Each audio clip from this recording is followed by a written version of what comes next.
صل على رسول الكريم. أعوذ بالله من الشيطان الرجيم. بسم الله الرحمن الرحيم. الحمد لله وكفى والسلام على عباده الذين اصطفى خصوصا على محمد المصطفى.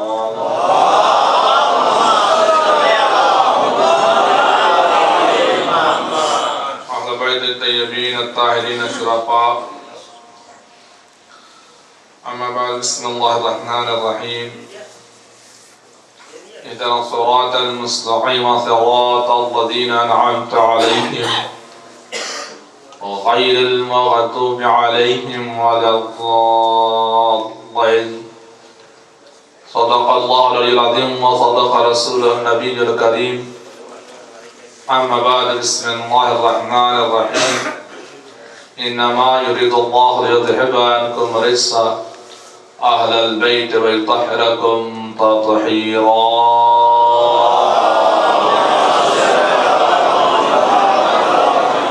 اللهم صل على محمد وعلى محمد وعجل فرج آل محمد. شب جمعہ ہے، استجابت دعا کی شب ہے. شب جمعہ جسے شب مناجات کہا گیا ہے، شب جمعہ جسے شب دعا کہا گیا ہے، شب جمعہ جسے شب استغاثہ کہا گیا ہے، شب جمعہ جس کو شب امام زمانہ کہا گیا ہے. آئیے شب کے وسیلے سے خدا کی بارگاہ میں دعا کرے خداوند کریم اس عالم مسافرت میں جو فرش اعضاء میں آئے ہیں، خداوند کریم ان کی سب کی حاجات شریعہ کو پورا فرمائے. خداوند کریم جن صاحبان اس فرش اعضاء کا اہتمام کیا، خداوند کریم ان کی توفیقات میں اضافہ فرما، ان کے مرحومین و مرحومات کی مغفرت فرما. بار الہ ہر روز تو تیری بارگاہ میں دعا کر رہا ہوں. والدین کا اکلوتا بیٹا 3 سال سے لاپتہ ہے، حسنین مہدی ہے اس کا نام. خداوند کریم بحق کے محبت حسین و زینب کبریٰ، خداوند کریم اس مومن نوجوان کو بحفاظت والدین سے جلال بناؤ. میرا اللہ جو مومن مومنات بیمار ہیں انہیں شفا کاملہ عاجلہ عطا فرما. یہ بچے ہیں جمشید حسین، مشرف حسین، جدار حسین امتحانات میں مشغول ہے، خداوند کریم انہیں بھی امتحانات میں کامیابی و کامرانی عطا فرما. میرا اللہ پردیس میں ہر مومن و مومنہ کی پریشانی اور مشکل کو دور فرما. جو بے اولاد ان اولاد عطا فرما، جو مقروض ان کا قرض غیب سے عطا فرما، اور ہم سب کے حقیقی وارث امام زمانہ کے ظہور میں تعجیل فرما. وقت ہوئے امام ہم سب کو امام زمانہ کی نصرت پر قائم فرما. میرا اللہ ہم سب کو اور ہم سب کے مرحومین و مرحومات کو قیامت کے دن خاتون قیامت جناب فاطمہ زہرا صلی اللہ علیہ کی شفاعت سے بہرمند فرما. ربنا تقبل منا انک انت السمیع العلیم بحق محمد و آل الطیبین الطاہرین. صلوات پر محمد و آل.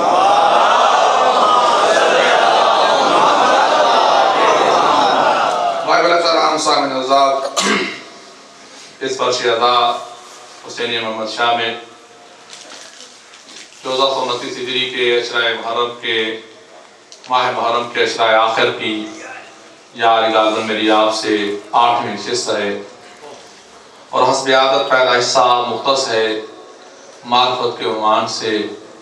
پہلا حصہ مختص ہے معرفت کی خیرات کی طلب کے لیے کہ آل محمد کی بارگاہ سے وہ نایاب خیرات، جس خیرات کو معرفت کہتے ہیں، ہم بے عرفانوں کی جولی میں خدا وہ معرفت دیتے. اس کے حصول کے لیے کوشاں ہوں کہ ان امراض کی نشاندہی ہو جائے، ان چیزوں کی نشاندہی ہو جائے جن کی وجہ سے ہم عرفان حق سے محروم ہیں، جن بیماریوں، جن امراض کی وجہ سے ہماری آنکھیں زیارت امام سے محروم ہیں. عزیزان ایمان، سلسلہ ہدایت اللہ رب العزت نے ازل سے جاری کیا ہے اور ابد تک جاری و ساری رہے گا. جس دن یہ سلسلہ ہدایت رک گیا وہ دن اس کائنات کا آخری دن ہے.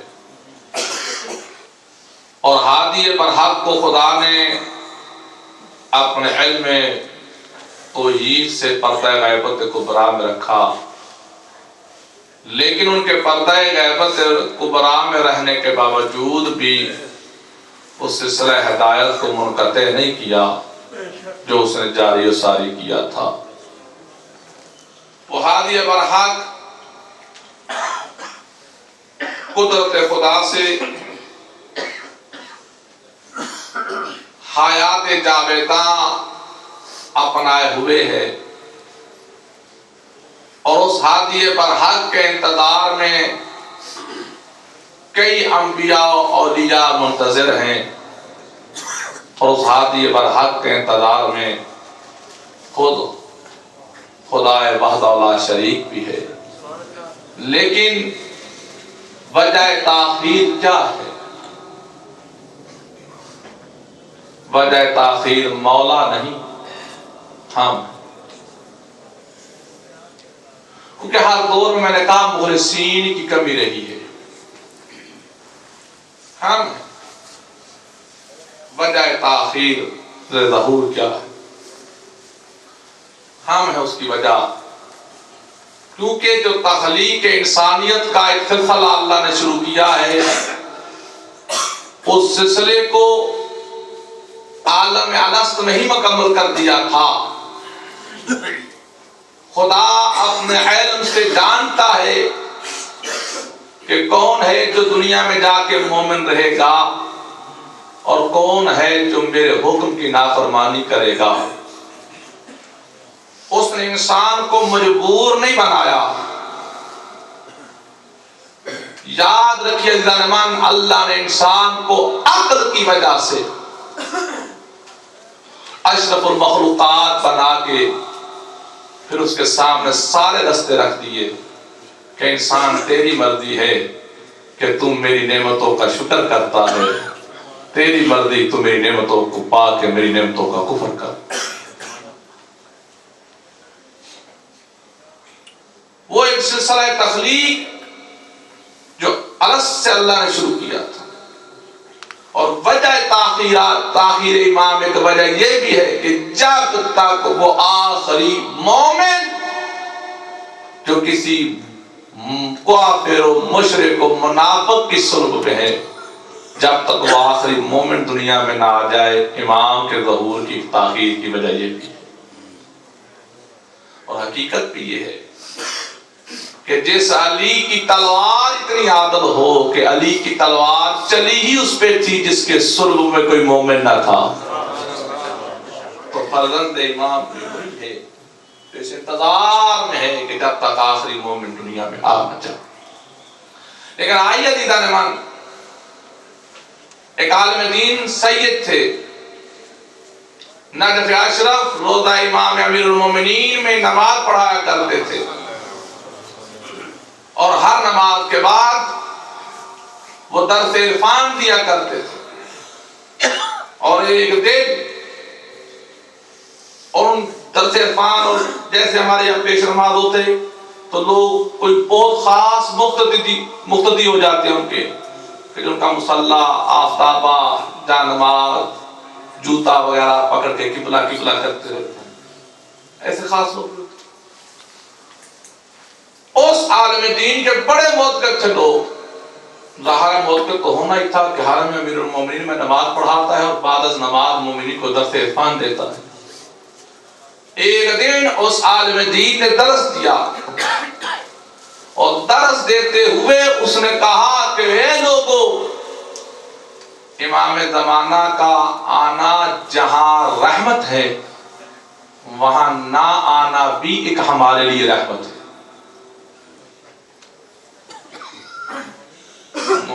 حالمدی نے کیا کہا کہ امام کا آ جانا جہاں ہمارے لیے رحمت ہے، وہاں ان کا نہ آنا بھی ہمارے لیے اچھا ہے۔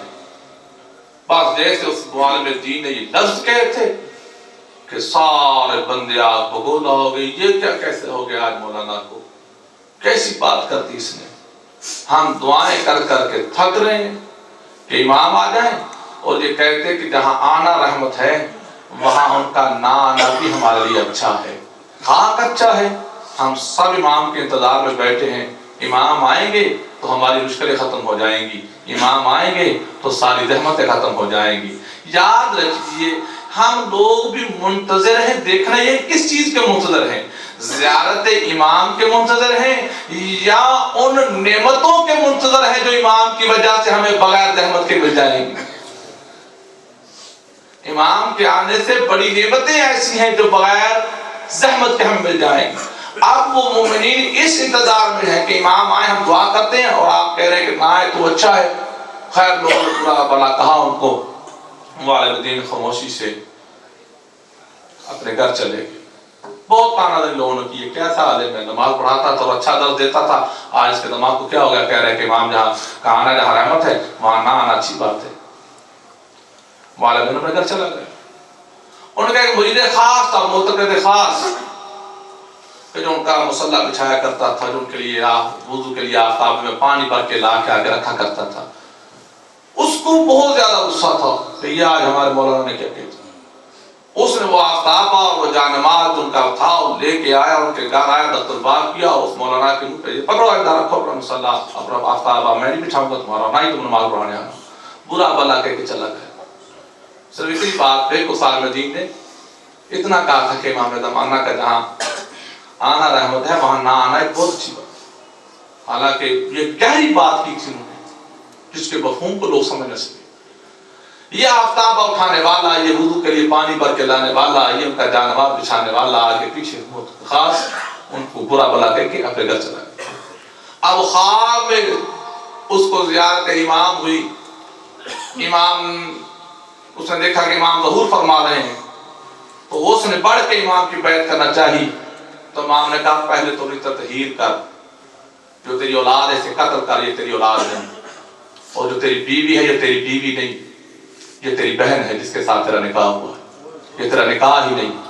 جب تیرا نکاح ہی نہیں تو یہ تیرا نکاح باطل ہے، تیری اولاد باطل ہے. جا پہلے اپنی اس کو چھوڑ. کیوں؟ جس عورت کا تم نے دودھ پیا ہے اسی عورت کا اس نے دودھ پی رکھا ہے، اس لیے تم دونوں رضائی بہن بھائی ہو، تمہارا نکاح ہی نہیں ہوتا، تمہاری اولاد ہی صحیح نہیں ہے. جا پہلے اپنی تطہیر کر، پھر میرے پاس آ کے بیعت کرنا. تڑپ کے اٹھا عالم خواب سے اور جا کے کہتے لوگوں واقعی جہاں امام کا آنا رحمت ہے وہاں نہ آنا بھی بہت بڑی بات ہے. اس لیے کہ تطہیر کرو گے تو آنا رحمت بنے گا. آئیے عزیزان من، امام نے آگے تطہیر کا کام کرنا ہے. مہلت نہیں ملے گی کہ مولا میں مال پاک کر لوں، مولا میں غسل کر لوں، میں بدن پاک کر لوں، مولا گھر کو پاک کر لوں، اولاد کو پاک کر لوں. نہ، امام نے آنا ہے تو پھر مہلت نہیں ملے گی. اگر امام زمانہ کے ظہور میں اگر تاخیر ہے تو یہ تاخیر تیرے لیے ایک مہلت ہے. اپنا مال پاک کر لے، اپنی اولاد کو پاک کر لے، اپنا لباس پاک کر لے، اپنے دل کو پاک کر لے. جو تاخیر ہے اس تاخیر کو نعمت سمجھتے ہوئے، رحمت سمجھتے ہوئے اس تاخیر کے اندر اپنی تطہیر کر، اس سے پہلے کہ امام آ کے تیری تطہیر کریں. اور آئیے امام کا آنا اسی کے لیے رحمت بن جائے گا، اسی کے لیے نعمت بن جائے گا جس کا مال پاک ہوگا، جس کا لباس پاک ہوگا. اس سے پہلے کہ امام اپنا حق تیرے مال سے خود نکالے، امام کے آنے سے پہلے امام کا حق ادا کر. اس سے پہلے کہ امام تمہیں غاصب حق زہرا سمجھ کے تجھ سے خمس وصول کریں، اس سے پہلے اپنا حبیبی زہرا کا مال اولاد زہرا تک پہنچا دیں. اور آئیے اپنے مال، اپنی اولاد، اپنے لباس، اپنے خوراک اور اپنی عبادات کی تطہیر کیجیے، اپنی مجالس کی تطہیر کیجیے. یہ مہلت ہے ہمارے لیے اور یہ مہلت ہی ہمارے لیے رحمت ہے. صلوات پڑھیے بلند آواز سے میرے قریب.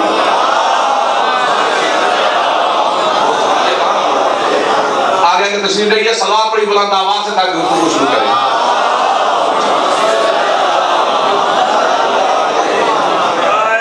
امام زمان علیہ السلام بلند اور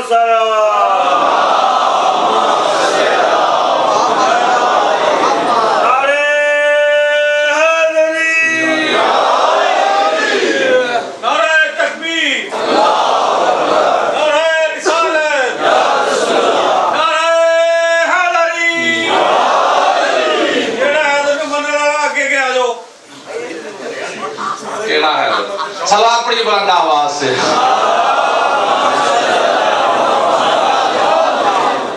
بارہ صلوات پڑھیے گا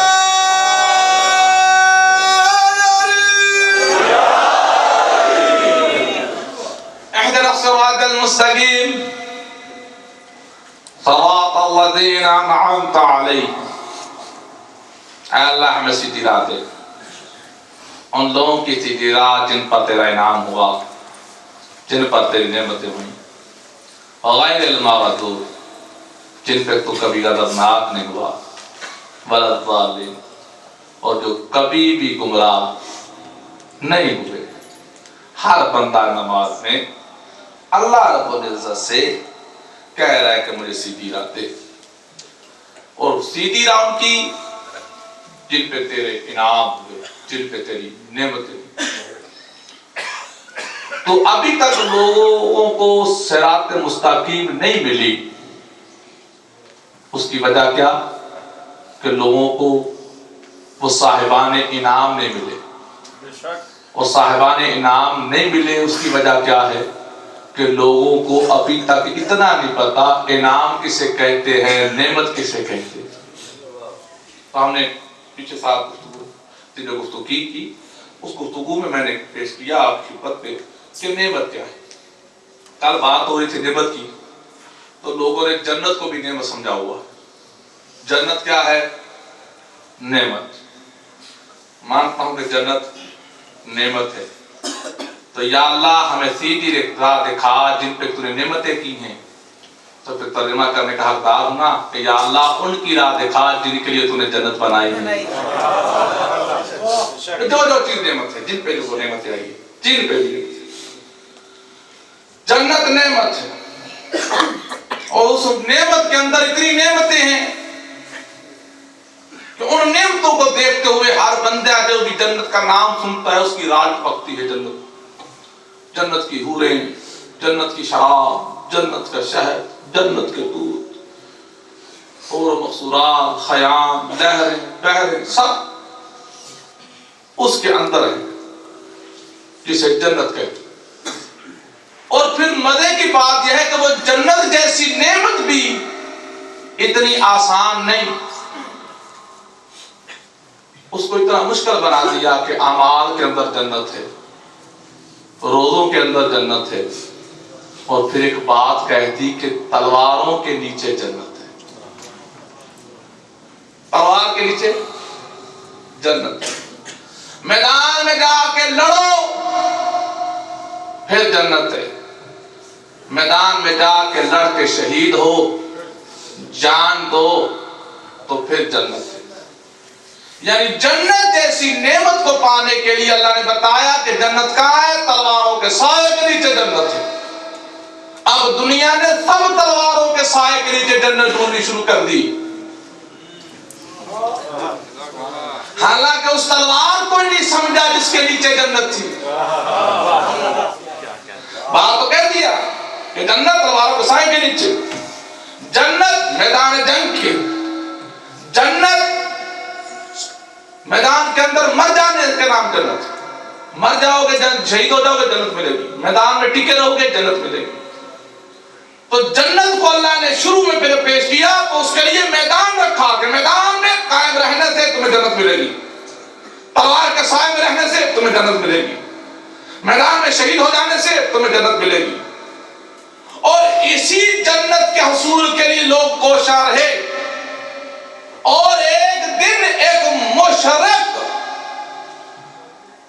جنگ خندق کے موقع پہ خندق کو پار کر کے آ گیا اور اس نے آ کے کہا کہ اے جنت کی تمنا رکھنے والوں آؤ جس کو جنت چاہیے میرا مقابلہ کرے جنت کیا ہے نعمت کہاں ہے تلوار کے سائے کے نیچے کہاں ہے میدان کے اندر تو کہاں ہے جان دینے میں جنت تو بندہ آ گیا اس نے کہا بڑا شوق ہے جنت میں جانے کا آؤ جنت لڑنی ہے میرے مقابلے میں یا لڑو یا مرو جنت ہوئی تو میں تمہیں لے گی یا مجھ سے لڑ کے مجھے مار کے جنت لے جاؤ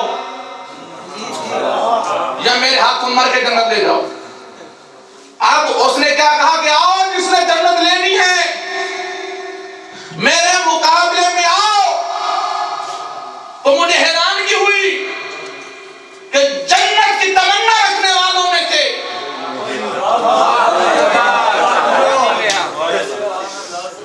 کوئی ہلا نہیں. جانا تو دور کی بات ہے جناب, کوئی ہلا ہی نہیں.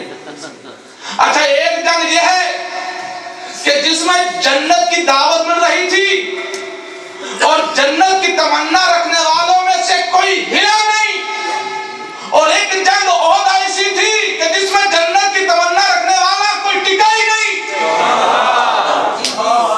ایک جنگ میں ہلے نہیں, ایک جنگ میں ٹکے نہیں. تمنا جنت کی ہے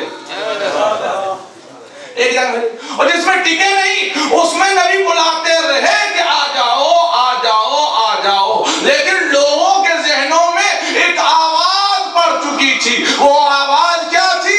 مات محمد, محمد مر گئے. بس یہ آواز تھی ابلیس اور شیطان کی, اور لوگوں نے اس آواز کو سنا کہ محمد مر گئے تو لوگ یہ کہتے ہوئے نظر آئے کہ جب محمد ہی مر گئے ہیں تو ان کے دین پہ رہنے کا کیا فائدہ. لیکن ایک علی تھے جنہوں نے سنا کہ محمد مر گئے تو انہوں نے یہ کہا کہ جب محمد نہ رہے تو پھر یہ زندہ رہنے کا کیا فائدہ.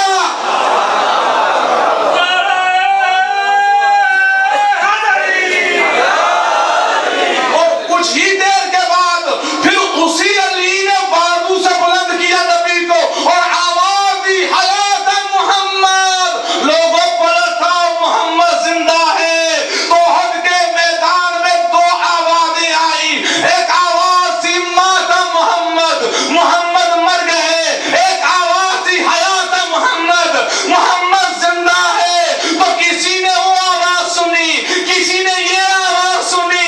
جس نے کہا تھا محمد مر گئے وہ شیطان تھا, جس نے کہا محمد زندہ ہے وہ خلیفہ رحمان ابن عمران تھا. تو جو جس سے مانوس ہے اس نے اسی کی آواز کو آج تک عقیدہ بنا رکھا.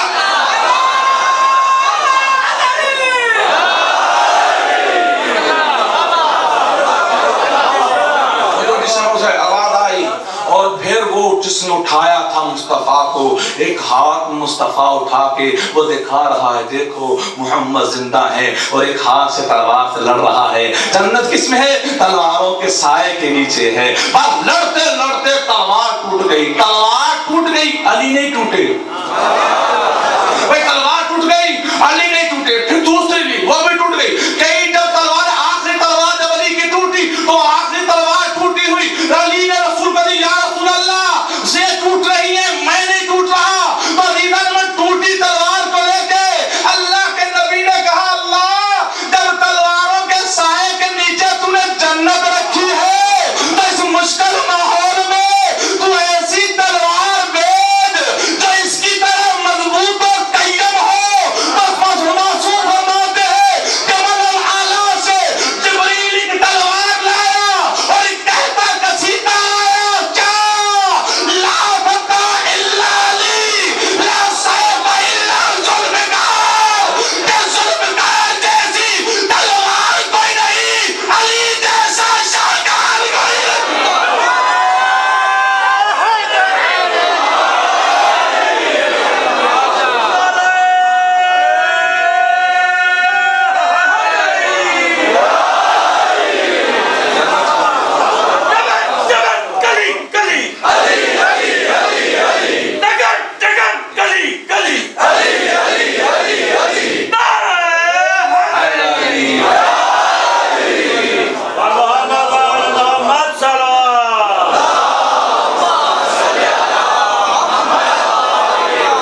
جنت چاہیے, جنت انعام ہے, جنت انعام ہے, جنت انعام ہے, جنت نعمت ہے.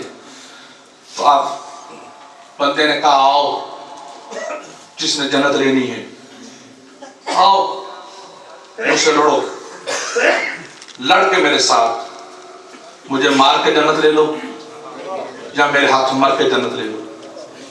تاریخ میں بڑا مشہور واقعہ ہے, کسی پہ انکار ہی نہیں, کہ اب دو بات آ کے کہتا رہا, آؤ جنت کی تمنا رکھنے والوں, اور نہ کوئی تمنا رکھنے والا ہلا نہ کوئی بشارت رکھنے والا ہلا. تمنا تھی جن کو بشارت ہو والدان ایمان کوئی نہیں ہلا. تو وہ بلاتا رہا جنت لینی ہے تو آ جاؤ. تو جنہیں جنت کی تمنا تھی ان میں سے کوئی نہ گیا. تو جنہیں لالچ تھی ان میں کوئی نہ گیا. اور جسے کبھی جنت کی تمنا ہی نہیں تھی وہ جو کہہ رہا ہے کہ یا اللہ میں تیری عبادت نہ تیری جنت کی لالچ میں کرتا ہوں نہ تیرے جہنم کے خوف سے کرتا ہوں. جسے جنت کی تمنا نہیں ہو گیا. اور جب کہ نکلنے لگے تو رسول نے جو کرنا تھا کیا. امام اقرا دیا, نارائن دی, لباس دیا, بھیج دیا. جب اسے بھیجا اس کو جاتا دیکھ کر متمنیون جنت نبی کے پاس آ گئے. نبی اللہ یہ کون جا رہا ہے تمنا جنت رکھنے والا؟ فرمایا سنو بارد الایمان کلہ الی الکفر کلہ. پھر سمجھ نہیں آئے. نبی اللہ پھر بتائیے کون؟ فرمایا بارد الاسلام کلہ الی الکفر کلہ. پھر سمجھ. فرمایا بارد الدین کلہ الی الشرک کلہ. کل کا کل ایمان جا رہا ہے کل کفر کے مقابلے میں. کل کا کل دین جا رہا ہے کل شرک کے مقابلے میں. کل کا کل اسلام جا رہا ہے کل نفاق کے مقابلے میں. یہ جو جا رہا ہے یہ کل کا کل اسلام بھی ہے, کل کا کل دین بھی ہے, کل کا کل ایمان بھی ہے. اور جو اس کے مقابلے میں ہے وہ کل کفر بھی ہے, کل نفاق بھی ہے, کل شرک بھی ہے. یعنی نلی کے لیے رسول نے فرمایا کل ایمان ہے, علی کل اسلام ہے, علی کل دین ہے. اور فرمایا جو اس کے مقابلے میں ہے یا جو بھی اس کے مقابلے میں آئے گا یا وہ کل شرک ہوگا یا وہ کل کفر ہوگا یا وہ کل نفاق.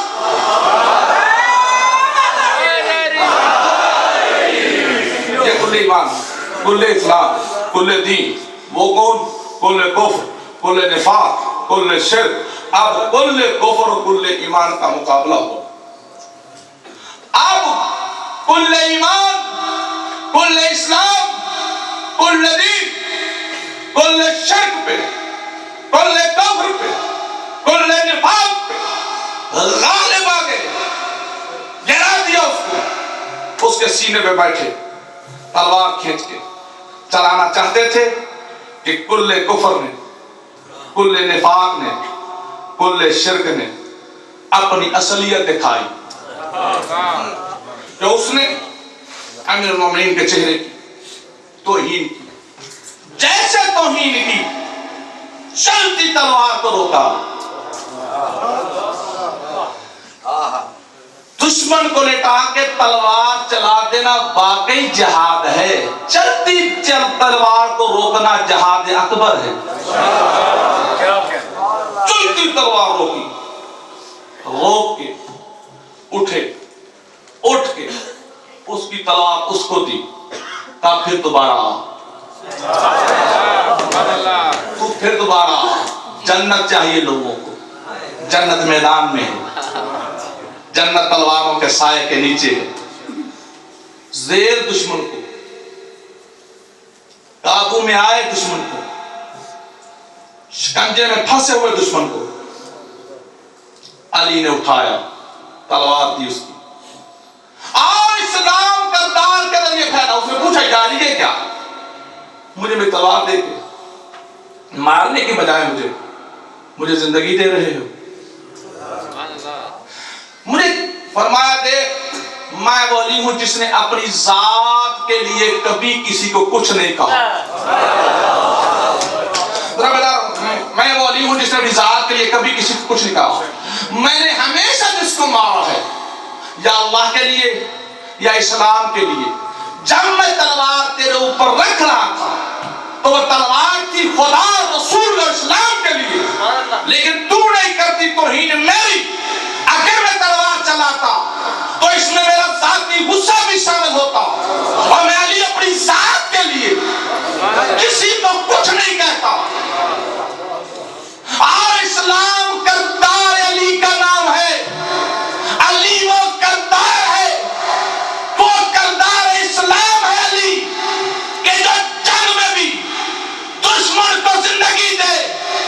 دنیا والوں اپنے دشمن کو علی نے میدان جنگ میں زندگی دی اور بتا دیا کہ میں علی اپنے دشمن سے تعاون کر سکتا ہوں. میں علی اپنے دشمن سے اس کو زندگی دیا جائے بخشی نے زندگی چاہے چند لمحوں کی تھی صرف کہا کہ میں اپنی ذات کے نہیں مارا. اس کو تلوار بھی اس کو زندگی بھی دی اور دوبارہ آ اس کو پھر ضربت ماری. وہ ضربت بڑی مشہور ہوئی کہ سکرائیل کی عبادت ہے اس کا مقابلہ برابری نہیں کر. اب علی کے تعاون کرنے سے علی کے تلوار پکڑانے سے کیا عمر بن عبد الود کی لعنت میں فرق پڑا؟ علی کے تعاون کر دینے سے علی کے زندگی دے دینے سے کیا علی کا دشمن اچھا ہوا؟ نہیں سمجھ آئی تو پھر علی کو سمجھ. علی اس کو کہتے ہیں علی اس کریم کو کہتے ہیں کہ جس نے اپنے قاتل کی زبان خشک دیکھی اس کے ہونٹ خشک دیکھے تو گھر سے آیا شربت کہا میرے قاتل کو پلاؤ. وہ شربت کوئی معمولی شربت نہیں تھا. ملکہ عصمت سیدہ زینب ام کلثوم کے ہاتھ سے بنا شربت. سمجھ کتنا قریب ہے. پاک بیویوں کے پاک ہاتھوں سے بنا پاک شربت جو علی کے لیے آیا تھا علی نے اپنے قاتل کو دیا. تو یہ کیا ہے علی کا کرم؟ کیا ہے علی کا تعاون؟ علی نے اپنے قاتل کو اپنے ہاتھوں سے شربت پلایا اور بتایا کہ دیکھو یہ میرا تعاون ہے یہ میرا کرم ہے. علی جانتے تھے علی نے شربت کیوں پلایا. اسی کی وجوہات یہ بھی تھی علی نے شربت اس لیے پلایا کہ کل کو لوگ میرے تعاون کو کسی کی بیعت نہ سمجھ لے. میں علی اپنے قاتل کو شربت پلا کے دنیا کو بتا رہا ہوں کہ اگر میں قاتل کو شربت پلا لوں تو یہ میرا تعاون ہے یہ میرا کرم ہے. اور اسی طرح کا کرم میں کسی پہ کر لوں تو اسے میرا کرم سمجھنا میری بیعت نہ سمجھنا.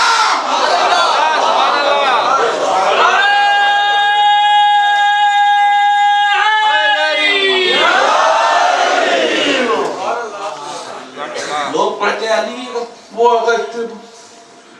اچھے نہیں تھوڑی تعاون کیوں کرتے تھے علی کی مدد. میں علی کا کام ہے مدد کرنا. علی اپنے قاتل کو شربت پلاتا ہے.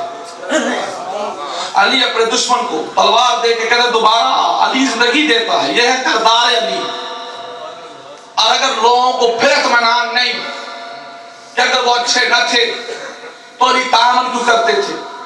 تعاون کرم ہے بیعت نہیں. کیونکہ علی تو خود مالک جنت ہے. علی کو ضرورت نہیں کسی.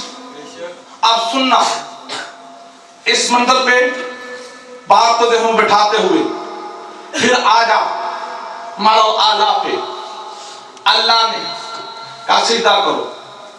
نہیں کیا ابلیس نے. اللہ نے کیا کہا؟ وہ پہلے ہی کافروں میں سے تھا.